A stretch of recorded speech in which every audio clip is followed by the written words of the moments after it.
On that night, Michael was completely alone at home as his parents went on a weekend outing and his older sister was going to return home late after her college party. Michael felt happy because, like any teenager, he could act as he wished without anyone bothering him. Although Michael couldn't go to parties, he could watch movies on TV late into the night and eat lots of snacks. That was the perfect plan for any boy. After Michael made popcorn in the microwave, he went to the living room, picked up the TV remote, and began to search for something interesting. He pressed the button, and a news channel came on. The newscaster was talking about new and exciting news, saying that a dangerous killer had escaped from prison and the situation was unstable because he was very close to the city. The story seemed very harsh and frightening, and Michael felt a chill run through his body when the criminal's picture was displayed on the TV screen. The presenter continued, saying, "We ask you to secure the doors and windows in your home and contact the authorities immediately if you see the criminal or hear strange sounds near your home." Michael dropped everything he was doing and ran to secure the front door and windows. Just as he was about to relax, he remembered that it was necessary to secure the back door in the garden.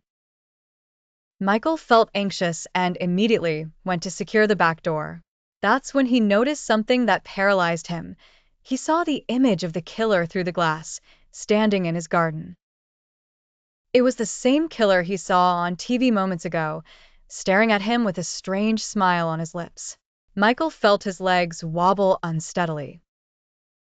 Michael, confused, put the lock on the door to secure it without stopping to look into his eyes. He quickly went to the nearby closet, grabbed the phone, and looked down only to dial 911. But when he looked up again, he realized the criminal was much closer than before. Michael was in a state of panic, but he lowered his eyes and swallowed hard, waiting for his call to go through. Until he heard a girl's voice on the other end of the line saying, "Good evening, you have reached emergency services. How can I help you?"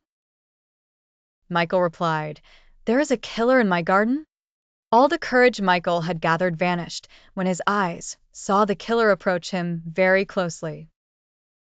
The girl's voice on the phone was still speaking, saying, "Hello? Can you hear me? Hello?" The voice sounded like a distant echo as the phone's receiver fell from his hand. Michael realized in those harsh seconds that he was not looking at the stranger standing in his garden, as he wasn't there. But what his eyes were monitoring was only his own reflection in the glass of the door. But at that moment, he could hear his breathing quite clearly, as the killer was already behind him.